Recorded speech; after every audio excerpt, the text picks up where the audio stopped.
Bonjour, je m'appelle Hamidou Saïdié. La performance, je l'ai aimée tout de suite. C'est une exigence au quotidien.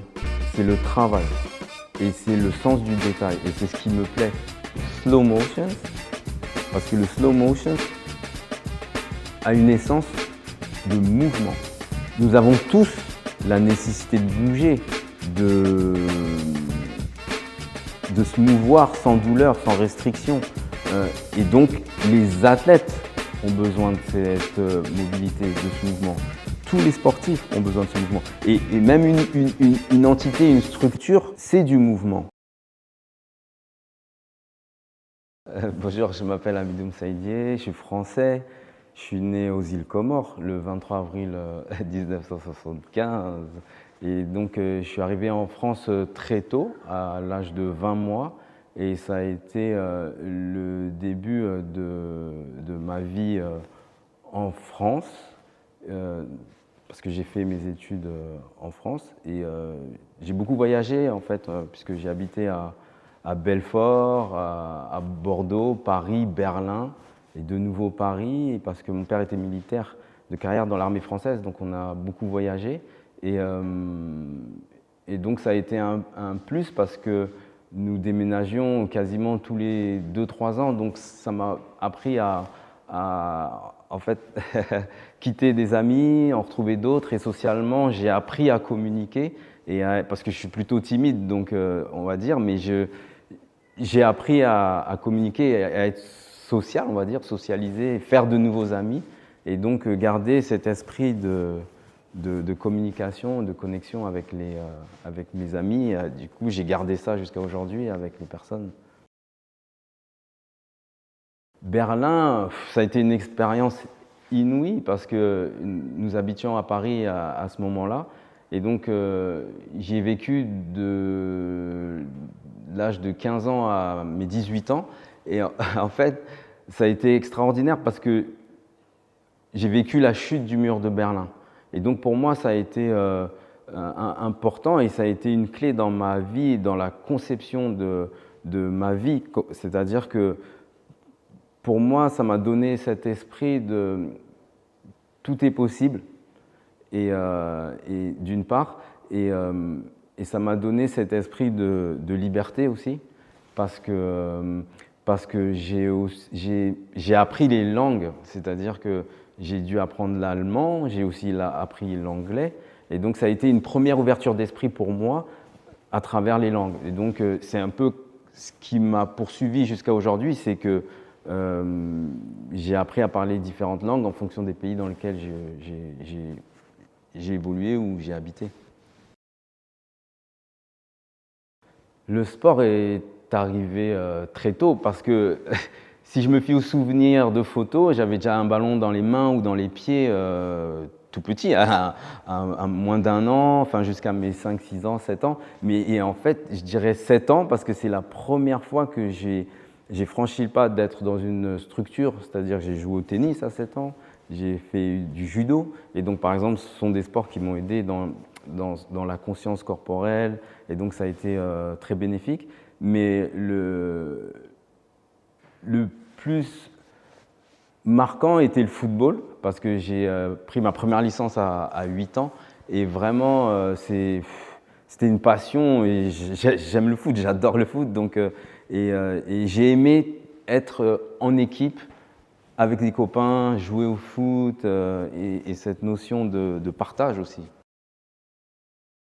Ah oui, le football, ça allait au-delà du loisir parce que j'étais assez vite compétiteur en fait, c'est-à-dire que j'aimais apprendre et j'aimais progresser et je voulais à tout prix évoluer et apprendre des choses. À l'époque, j'aimais regarder des émissions de télévision sur le sport ou sur le foot pour apprendre des gestes et les reproduire. Et donc, c'est tout ce qui m'a animé dans cette période-là. Disons que j'ai joué de 8 à 18 ans en élite, en jeune, au football. Mais j'ai aussi eu des sports de prédilection en parallèle, comme j'ai fait un peu de taekwondo. J'ai fait du taekwondo, j'ai pratiqué le taekwondo. Et par exemple, le taekwondo, en pratique avec le football, c'était marrant parce que du coup, j'ai compris l'importance de l'élasticité, la souplesse, la vitesse d'exécution et les appuis qu'on ne m'avait pas forcément enseigné au foot à cet âge-là, parce que je devais avoir 13 ans quand j'ai pratiqué un peu le taekwondo. Et j'aime beaucoup le basket. Le basket, j'ai pratiqué un peu de basket, par contre plus en loisir, tous ces sports-là. Et par exemple, le basket, que m'a apporté le basket pour le foot, ça a été les mouvements de bras, la coordination, le tronc, les rotations, toutes ces choses-là, comment appréhender l'espace avec d'autres organes, donc les membres, et c'est différent.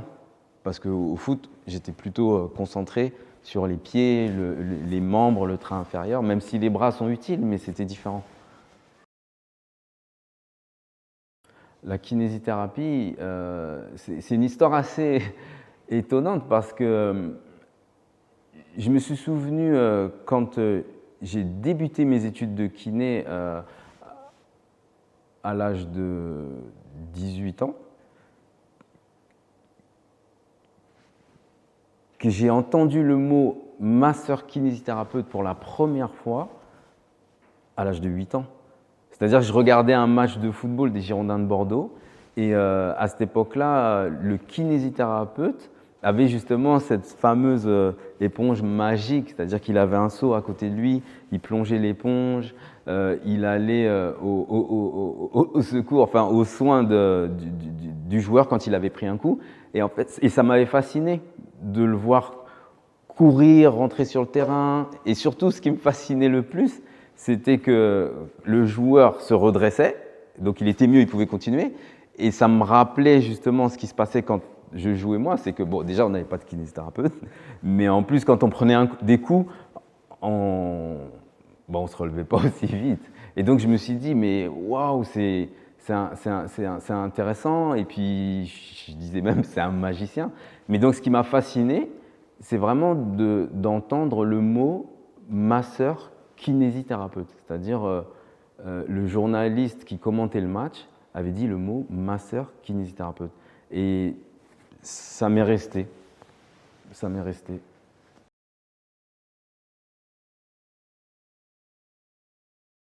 Tout à fait, parce que lorsque j'ai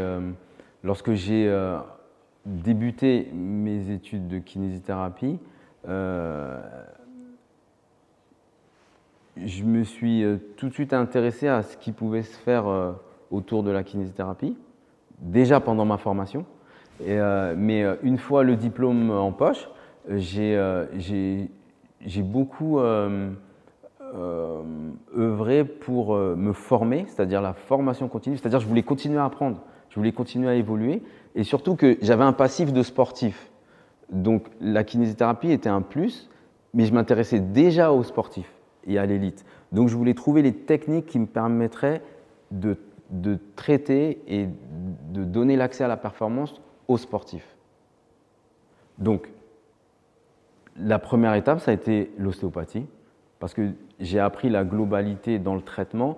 J'ai appris que une douleur, une lésion n'est pas forcément liée à l'endroit où ça se produit, mais ça peut venir d'une cause autre.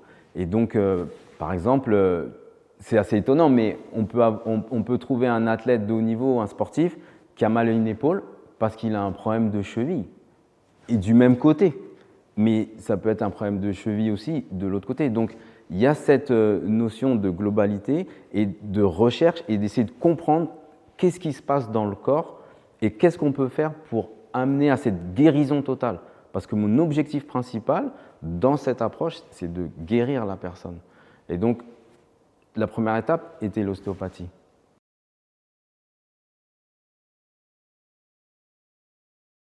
Ça a été de prendre en charge la personne en globalité, le patient, mais surtout en kinésithérapie, les techniques de massage, de mobilisation des articulations, les techniques annexes comme ce qu'on appelle la physiothérapie, l'électrothérapie, ce sont des techniques qui sont focalisées sur une zone.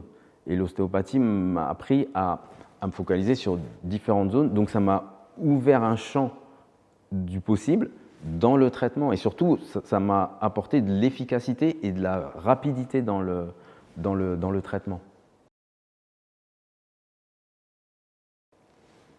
avant d'accéder à l'élite,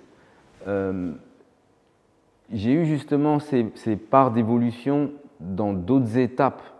Je parlais de l'ostéopathie, mais j'ai appris des techniques de fasciathérapie, qui sont des techniques de soins des tissus fascia, qui sont l'ensemble des tissus, qui sont l'ensemble des organes liquidiens et filaires, qui regroupent tout le corps, en fait, qui relient tous les organes du corps.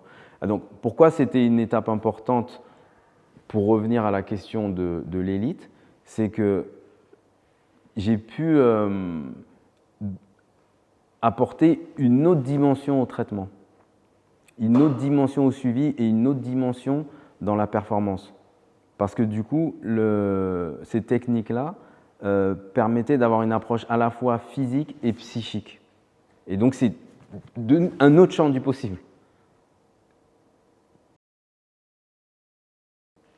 Pour apprendre et comprendre et pouvoir transmettre. Voilà pourquoi j'ai eu cette évolution avec les techniques de kinésithérapie, d'ostéopathie, de myofascial, de fasciathérapie. Et j'ai évolué vers un master en traumatologie du sport parce que c'était important de comprendre le sportif. Et donc, je suis allé à Milan, j'ai travaillé dans ce sens-là. Et c'était marrant parce que du coup, ça s'est fait en italien. Donc, j'ai appris l'italien, entre autres. Donc, ça m'a encore ouvert des apprentissages au niveau des langues. Et j'ai compris l'importance au niveau du cerveau de ces nouvelles connexions, de ces neuroconnexions. Et j'ai compris que je pouvais justement apporter ça et l'appliquer aux sportifs. Et donc, la science, c'est ma vie quelque part. C'est-à-dire que j'aime la science, j'aime comprendre, apprendre, j'aime transmettre et j'ai cette forme de continuité pour passer des étapes qui sont utiles parce que je fais toujours un pont avec mon activité. Et donc, c'est pour ça que cette notion de mouvement et les découvertes qui ont été faites autour des niveaux d'évolution motrice et de le métayer, avec cette séquence de mouvements que j'ai créée par une combinaison bien spéciale, je vais continuer d'apprendre, je vais continuer de me former, je vais continuer d'essayer de savoir, de comprendre, parce que tout bouge. La médecine avance, les sciences avancent, le sport avance, la technologie avance, donc on va encore découvrir des choses et j'aime être au fait pour être performant et rendre les personnes performantes, les athlètes performants.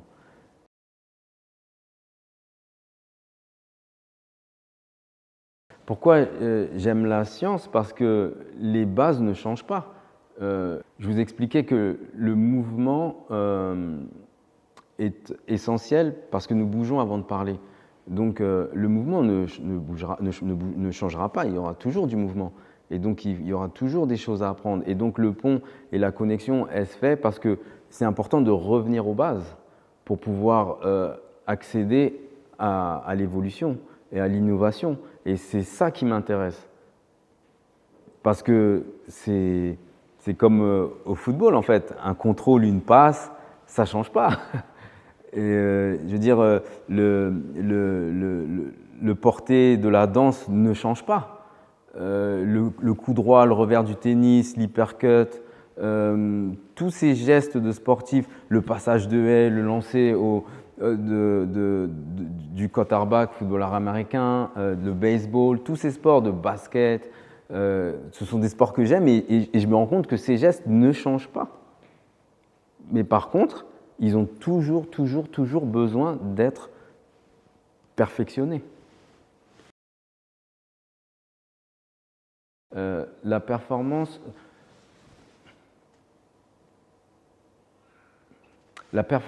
je l'ai aimée tout de suite, parce que j'ai pratiqué le sport très tôt, très jeune, à 7-8 ans.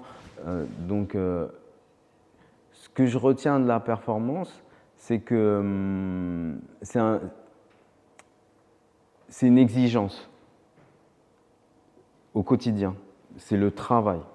et c'est le sens du détail. Et c'est ce qui me plaît, aller à la recherche du détail qui va faire qu'on va améliorer ou optimiser une performance. Mais la définition de la performance est vaste. Moi, j'aimerais la redéfinir parce que c'est un état d'esprit. C'est pas seulement un résultat. Et puis la performance, il faut la définir avec la personne, avec l'athlète, avec le sportif ou avec la structure avec laquelle on est amené à travailler. Parce que du coup, il faut être sûr d'avoir les mêmes objectifs. Et donc, ce que je retiens de la performance, c'est qu'elle est variable en fonction de la personne, de la structure, mais aussi, pour moi, la performance, ça reste un état d'esprit. C'est un état d'être au quotidien. Ce n'est pas seulement le résultat. C'est essayer de comprendre ce qui se passe.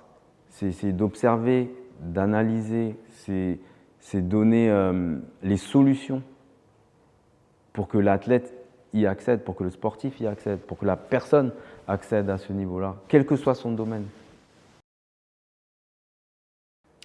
Alors, slow motion est une idée qui m'est venue il y a quelques années, en 2002, parce que j'utilisais des techniques de mobilisation des fascias, et ce sont des techniques qui reposent sur la mobilité des tissus à l'intérieur du corps. Et donc, ça m'a rappelé le mouvement. Et un des principes, c'est de bouger ces structures très lentement. Donc, ça m'a fait penser au slow motion. Parce que j'aime le slow motion, qu'on appelle le ralenti du cinéma, et c'est ce qu'on retrouve à la télévision aussi, même dans le sport de haut niveau, puisque toutes les actions étaient reproduites au ralenti. Et donc, c'est comme ça que j'ai eu cette idée de slow motion, c'était de contracter deux mots qui sont en principe séparés, slow pour la lenteur, motion pour le mouvement, mais c'est aussi la session. Donc, ça m'a rappelé aussi mon univers de travail dans la kinésithérapie, dans l'ostéopathie, dans la fasciathérapie, qui sont aussi des séances. Donc, c'était une manière de combiner ces deux éléments-là, ces deux principes-là. Et du coup, j'ai pensé à ce mot, slow motions, et je l'ai pensé comme ça, avec un S parce que c'est des séances, et contracté parce que pour donner cette notion de mouvement et de fluidité, parce que le slow motions a une essence de mouvement. Et donc cette idée-là, elle m'est venue parce que nous avons tous la nécessité de bouger, de se mouvoir sans douleur, sans restriction. Et donc les athlètes ont besoin de cette mobilité, de ce mouvement. Tous les sportifs ont besoin de ce mouvement. Et même une entité, une structure, c'est du mouvement. Donc voilà pourquoi le slow motion m'a vraiment tenu à cœur. Et donc, pourquoi ce mouvement en particulier?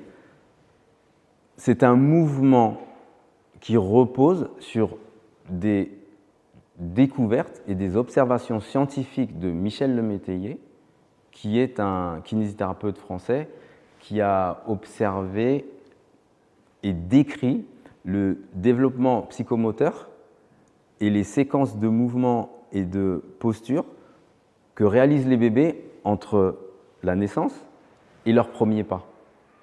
Et donc, c'est intéressant parce que finalement, par la suite, on est amené à reproduire ces séquences-là, mais on peut les oublier. Et c'est pour ça que j'ai trouvé intéressant slow motion comme concept avec une essence qui repose sur le mouvement, mais avec une projection qui est beaucoup, beaucoup, beaucoup plus ample que juste le mouvement. Les bébés ont des mouvements fluides, naturels et basiques, mais qui n'ont pas appris. Ce sont des mouvements qui arrivent avec un patrimoine génétique, quasiment, puisque nous bougeons avant de parler et nous bougeons dans le ventre de la maman, de la mère, Nous bougeons dans le liquide amniotique avant de parler. Donc, il s'agit d'un retour aux bases. Et donc, ce que je veux dire par là, c'est que le lien avec les sportifs de haut niveau, les athlètes de haut niveau, c'est qu'ils ont cette nécessité-là de bouger correctement. Ils ont cette nécessité-là de l'élasticité musculaire, des appuis, de la proprioception, l'explosivité, de savoir courir, sauter. Et le lien est simple parce que ce sont des mouvements qu'ils ont déjà réalisés et qui s'oublient.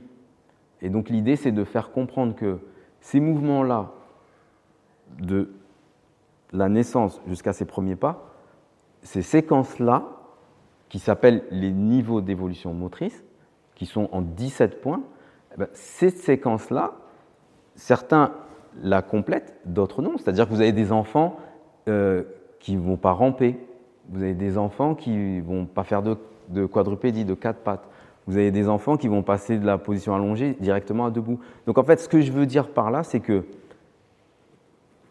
si cette séquence est complète, c'est positif. Si elle est incomplète, on peut s'attendre qu'à distance, adolescent ou dans un sport de haut niveau, d'élite, où on a besoin d'intensité, où on a besoin de vitesse, d'explosivité, de répétition et de détail, on peut s'attendre à ce qu'il y ait un manque ou une faille à ce moment-là. Je veux apporter un état d'esprit concernant la performance. Je veux que les personnes comprennent que la performance, c'est un tout, ce n'est pas seulement un résultat, c'est qu'est-ce que tu réalises pour accéder à la performance. Donc, pour un athlète, un sportif d'élite, une entité, c'est les entraînements, la compétition, mais qu'est-ce qui se passe en dehors? Donc, tout ce qui est communément appelé l'hygiène de vie, le sommeil, la nutrition, qu'est-ce qui se passe dans les postures au quotidien, dans l'activité quotidienne, qu'est-ce qui se passe au niveau de l'état psychique, psychologique, est-ce qu'il y a des choses qui ont une incidence positive sur le sport, donc le terrain, ou des incidences négatives. Et donc, je veux que l'athlète apprenne à connaître son corps. Ça, c'est un des éléments les plus importants et c'est fondamental. Parce qu'en fait, un athlète qui n'a pas conscience de son corps ne peut pas exécuter un geste de qualité attendu pour le haut niveau. Je ne dis pas qu'il ne pourra pas réaliser de geste, mais attendu pour le haut niveau, c'est-à-dire la réussite du geste. Moi, ce que je cherche, c'est qu'un athlète, un sportif de haut niveau, soit capable de réussir son geste parfaitement en haute intensité. Mais évidemment en moyenne et en basse intensité. Mais la recherche, elle est en haute intensité puisque la performance, l'élite, c'est de la vitesse. C'est de la vitesse. Ah, la précision, évidemment, la précision dans le geste, c'est ce qui va donner chez un footballeur la capacité de frapper dans la lucarne. La précision d'un geste chez un danseur, c'est ce qui va lui permettre, quand il a une scène et qu'il doit exécuter des mouvements en comparaison avec ses collègues danseurs, d'être capable de se poser précisément en rythme, sur une musique, sans musique, sur une marque. Parce que le chorégraphe va lui dire « mais il faut que tu poses ton pied droit sur cette marque-là au moment de ce tempo-là ». Et donc, c'est ça la précision. Et c'est ça que va donner Slow Motion. L'honnêteté, le respect, le sens du détail. Je veux apporter le sens de l'observation, le sens de l'analyse et surtout une vision globale, c'est-à-dire une vision globale sur la personne, sur l'athlète, et une vision globale sur une entité, s'il s'agit d'une entité, sur une structure, s'il s'agit d'une structure. Et cette globalité-là, elle est importante pour avoir une sorte de connexion. C'est-à-dire qu'il y a de l'individu vers l'entité, de l'entité vers l'individu. Et ce qui est important, c'est vraiment de comprendre qu'il existe des interactions et que l'un ne va pas sans l'autre. Et donc, moi, j'aime cette notion aussi donc, de solidarité. Cette notion de solidarité, les valeurs de communication, de résilience aussi. Parce que la résilience est un élément important pour une personne pour surmonter des événements de la vie, du quotidien, qu'ils soient bons ou mauvais, positifs ou négatifs. La résilience. Et je dirais aussi la valeur du mouvement. C'est tellement universel, c'est tellement commun à tous. Et moi, j'y vois une valeur dans le mouvement. Et donc, je trouve important qu'une personne comprenne, sente le mouvement, sache le reproduire. Et surtout, j'ai des valeurs d'apprentissage, apprendre et de transmettre. Les valeurs de Slow Motion sont liées au concept Slow Motion. Et le concept Slow Motion, c'est un concept global qui repose sur, évidemment, l'excellence, mais qui repose aussi sur le sens du détail, mais l'humain dans le sens que le travail peut être rendu agréable et qui peut apporter de la bonne humeur. Et donc, c'est de créer un environnement, un contexte favorable à la performance. Et voici pourquoi le slow motion est un concept intéressant dans ce sens-là. Et donc, dans ces valeurs-là, c'est de pouvoir transmettre cette atmosphère qui va permettre de dédramatiser la performance ou qui va permettre aussi quelque chose qui, pour moi, est très important, de comprendre que l'erreur n'est pas un problème, mais qu'on va pouvoir s'appuyer sur l'erreur ou des failles pour progresser. Et donc, je veux surtout que, à travers Slow Motions, les personnes, les entités comprennent que la performance sera redéfinie et la performance viendra d'eux, en fait.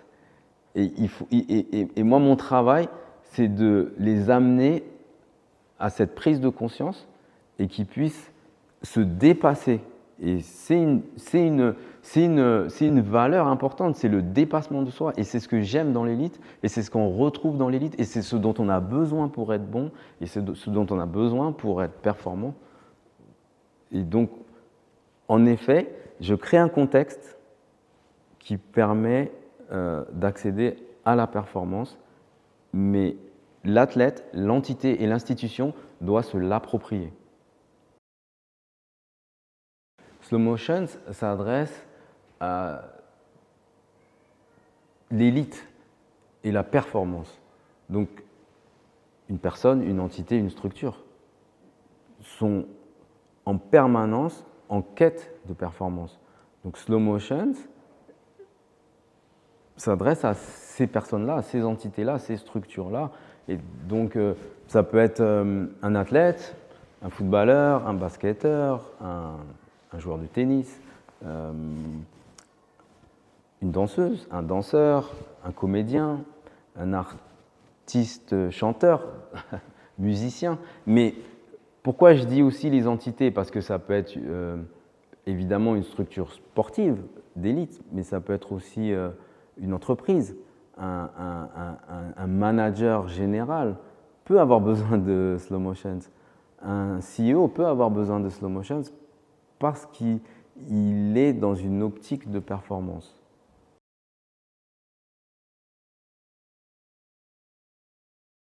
Slow motion s'adresse à l'élite, à des personnes, des entités, des structures qui sont en quête de performance. Mais pourquoi ils auraient besoin de slow motion et de ce concept qui est l'essence du mouvement? Parce que slow motion connecte le cerveau, le mouvement et le corps. Et donc on est dans une connexion qui est la base de mon activité, de mon travail et de l'entité Slow Motions, parce que ces personnes-là, d'élite, en quête de performance, ont besoin de prendre des décisions, ils ont besoin d'être précis, ils ont besoin d'aller vite, ils ont besoin de qualité dans l'approche de leur travail, dans la mise en place d'un projet, parce qu'il y a beaucoup de pression, beaucoup de tension, beaucoup de stress. Ils sont dans une forme d'exigence. Il y a souvent, on le dit, les heures ne sont pas comptées, donc beaucoup de fatigue. Donc la plupart du temps, être submergé par tous ces éléments-là limite la performance.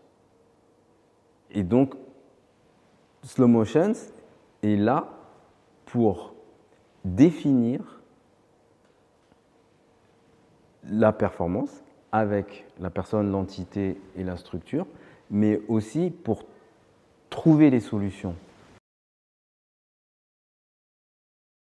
Slow Motions est sur les idées d'hygiène de vie, de sommeil, de nutrition, de cerveau, de neurologie, parce que le cerveau conditionne énormément l'action du corps, du mouvement, mais l'action dans les prises de décision.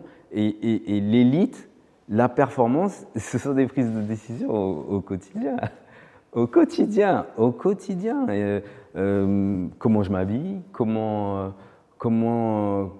je vais aborder ce thème-là, comment ça va se passer dans telle réunion, qu'est-ce que je dois faire pour mieux dormir, qu'est-ce que je dois faire pour avoir un meilleur geste, qu'est-ce que je dois faire pour marquer un but, qu'est-ce que je dois faire pour être plus fort, qu'est-ce que je dois faire pour être plus souple, plus élastique, qu'est-ce que je dois faire pour réussir.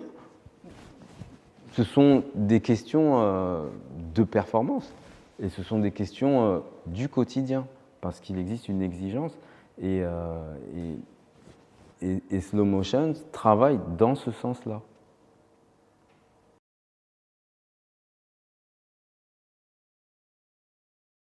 J'ai trouvé intéressant Slow Motions comme concept avec une essence qui repose sur le mouvement, mais avec une projection qui est beaucoup plus ample que juste le mouvement.